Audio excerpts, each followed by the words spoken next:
Well, hi guys again. Hope you're keeping safe and well. We've had a bit of a flare up again over here, and I think the laws are changing again. You know, when is it ever going to end? It's an absolute nightmare.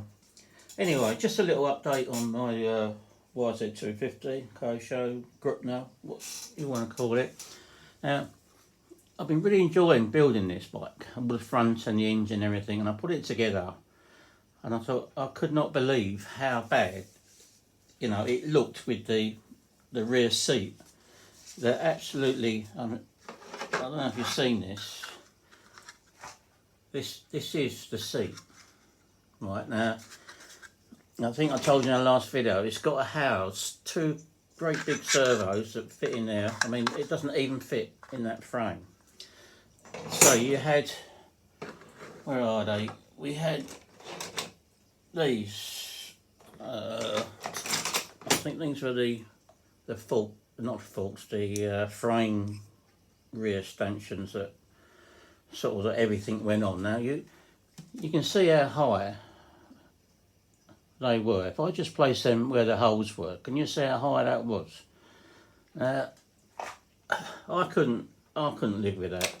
And I know you Kyosho purists out there might say, well, that's how it was, but to me, I've got some pictures off the net. Look, that's what it looked like. I mean, it's just, the front end looks lovely, and the wheels and everything, and that seat and tail unit just doesn't do it justice. I could not put that on there, so I decided to go my own way on this. Whether you guys think it's right or wrong, I just could not live with that great big fat seat on the, it just was so ugly, and it doesn't do the bike justice, because the wheels and everything else on it and the forks and everything just look absolutely fantastic. And as soon as you put that seat on it, it just, well, I don't know, the numbers are too big, everything is wrong on it. They seem to have designed it and it's gone wrong, and they've tried to cover it up by the big numbers and stuff like that to get the servos in, and because the seat's got to be big to put the servos in, but they try to, I can't even use them side plates again, or I don't know what, I'm gonna have to make some new ones, I'd imagine. Now I've got another picture off the net. This is what I'm aiming for it to look like. Just standard looking bike. You can see the side panels are a lot smaller and the seats are a lot smaller. I've got a picture here of it with the big seat on the back that I took. So this is the bike when I put the seat on, and I thought, oh my god, how can you make something so ugly as that? I think I've got another picture of it as a side view. So that's what it looked like, and I completely lost the interest and whatever into it. And I thought, what am I going to do? Am I going to sort of change it around, or what? So I had a little think, and I thought, well, I'm going to change it to how I think it should look. So once again, I hope you like all my pictures. I've tried to go with that subframe. Can you see the rear subframe? So that's how it should be on the real one. So I thought, well, let's have a go at trying to do it that and see what I'll come up with. Now, what I did to start with, this is aluminium welding rod. Now what I did, I mean, this stuff is quite easy to bend, you can move it around in your hand and whatever. So I thought, well, if I make a subframe out of this stuff, and then maybe copy it, make it out of something a bit stronger. So that was the idea behind it. Now, if you look at a picture of my bike behind there, you'll see that it's got a small seat and it's got a rear subframe. Now that seat I made today, it's not the finished article. I've made it out of cardboard, just trying to get some sort of size, because it's quite, if you look at the real photos of the YZ250, the seat is really kind of just like a slab. I think it's got a bit more of a kick up at the back here, but not much, it's quite a slim seat. Now, that's made out of cardboard, just for me to try and get some kind of size. And I've got a friend of mine who's very good at sort of bashing a bit of alley into shape, and he's having a go at making me a seat. So maybe if I give him these sizes, obviously you can see here it needs to be a little bit, you know, lower to cover that, but you know, that's taken me a long time to make that. Now I'll take the cardboard seat off and you can see the subframe. Let's just move this in a bit. Okay, now that's a subframe. Now that's made out of piano wire, 4mm piano wire. Now it's very easy bending stuff out of aluminium soft welding wire. It goes exactly where you want it and it's very easy to use. But when you try and bend 4mm piano wire, it's a bit of a different story. I mean, it was so tough. I bought myself a decent gas bottle with some, you know, this is a good setup here. So I bought myself that. Cost me loads of money, but I thought myself, well, I do use, you know, a lot of this heating up and hardening and bending and moving, so I'll treat myself to a decent blow lamp. So that's what I've got there. So even with all that heat and everything on it, it is so hard to bend and move around and get it to how you want it. But I mean, the alley one looked lovely on there, but it wouldn't have been strong enough. It had to be made out of something solid. And I did order some 6mm rod, but I was looking at it and the subframe was never that thick. Even the down tubes on this model were a bit too thick, but I've kind of gone my own way. I've made some little sleeves to go in there and I've drilled them through. That's another thing, trying to drill piano wire. Even though you heat it up red hot, let it cool down, I broke about 3 centre drills. I've got a centre drill stuck in there. You know, like when you think, oh, I'm just going to give up. But I carried on. I got a drill broke in there. I heated it up and I managed to get it out. And I carried on. And I got it to kind of this shape. Now, I managed in there. I brazed it together. And I've made the little hoop. Oh, let's just move this out. If you can see in there, like the standard one. Hang on, where is it? Right, yeah, in there. Can you see the little hoop? And I drilled through it and I put 2 screws in the top. Where are we? 2 screws in the top. I'll get back down now. So we've got 2 screws there and I've got another 2. Again, trying to drill the piano wire was a bit of a nightmare, but I think that is kind of looks better than having that seat perched right up in the top. Now, you know, it's still a little bit too wide. Somehow I've got to narrow this across here, just I reckon about 2 mil, something like that, because it's still, I think it's still slightly a little bit too big. You know, but I'm quite happy with the way it's going. And I think I can get 2 small servos. Let's put her back on there. I think I can get 2 small servos under this seat. You know, this is my cardboard one. I mean, it don't look too bad actually, but it's only made out of cardboard.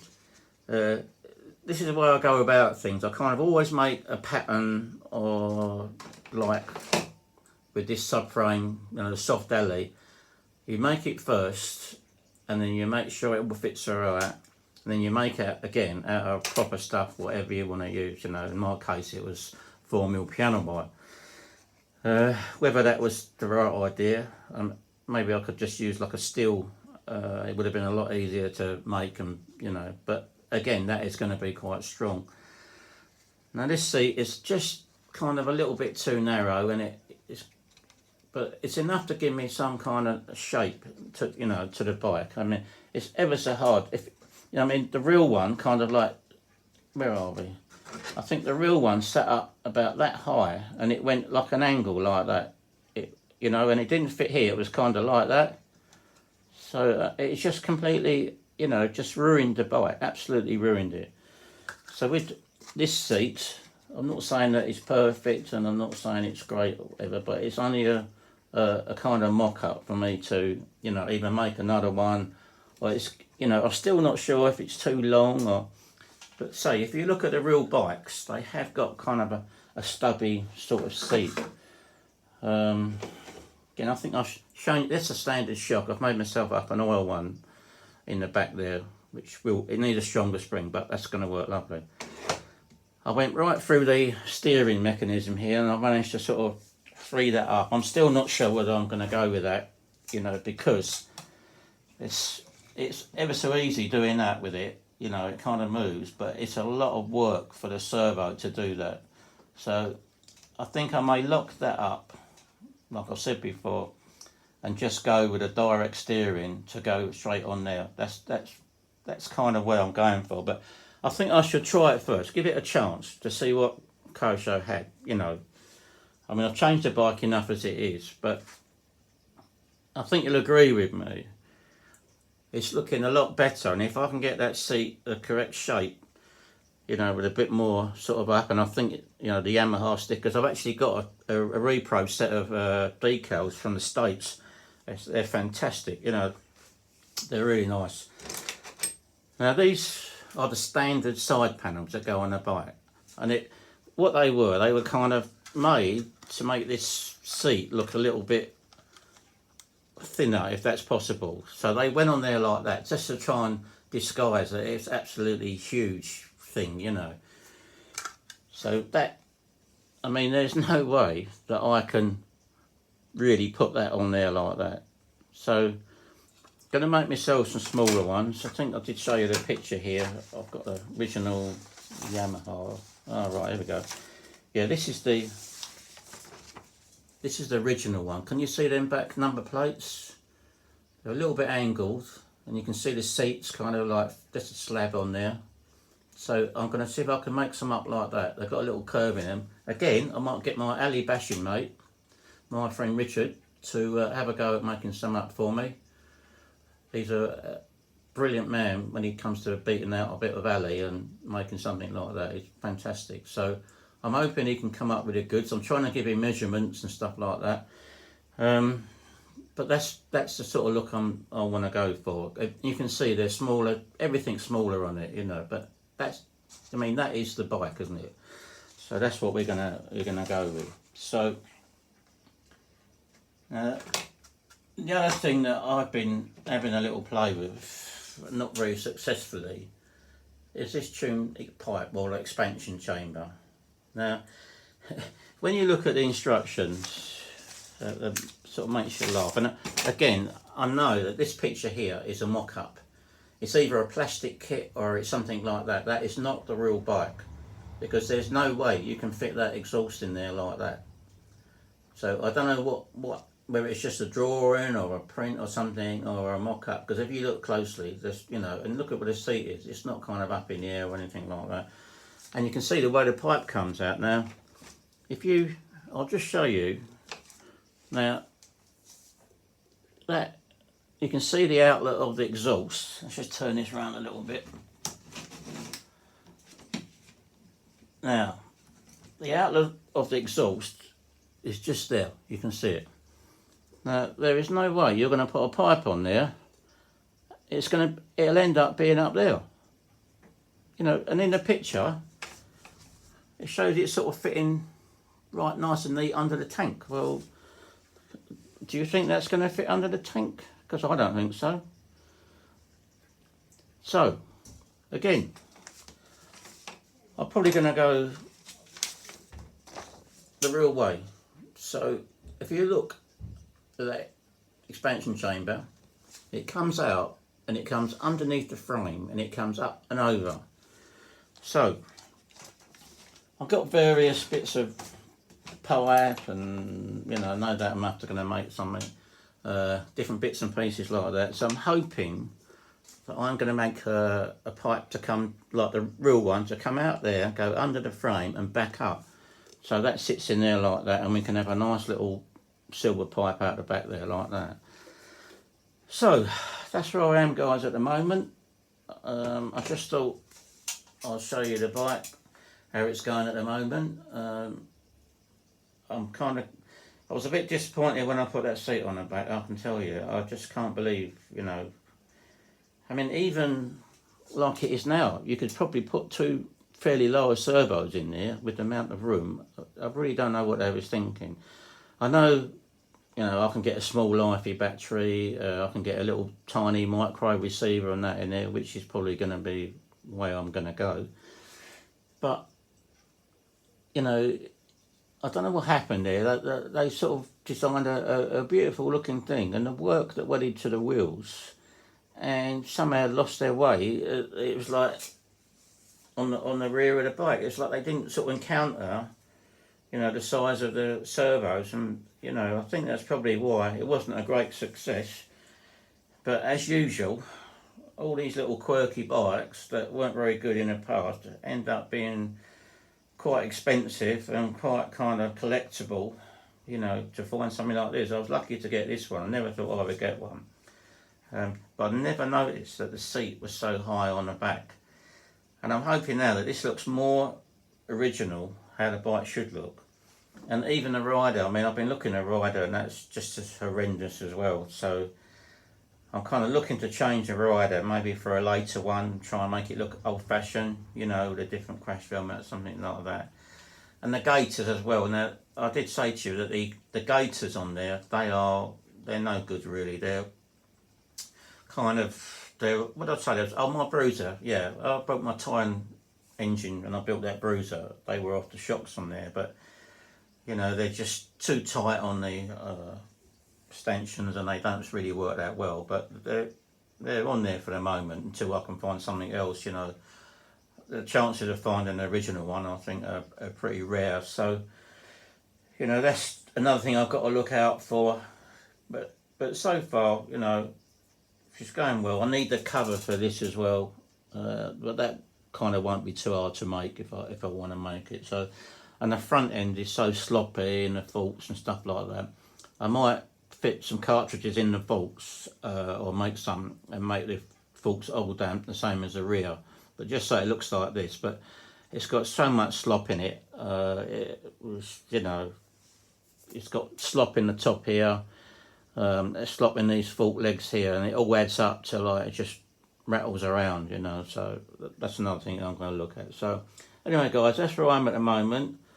Some of you might like it this way, and some of you might think I should have kept it as, you know, Kyosho intended, but I'm not sure that they did intend it to be so ugly. But that's what they had to do to enclose, you know, the lower servos, the battery, and the receiver back in the day, because that was quite a fair little lump to go in there. So kind of, you know, maybe I'm not doing Kyosho justice. They made a nice thing, but with the radio we can get today, we can get small servos and stuff in there, and I think, you know, we're going to get that in there and it's going to look quite nice. So anyway, guys, I'm going to sign out now. Subscribe or thumbs up as usual. You know, I hope you stay safe and well. Like I say, it is flared up a bit in this country and the government's going to change the rules again, like they do every other week. So I'm going to sign out now, guys, and I hope to see you in the next one. See you later, guys.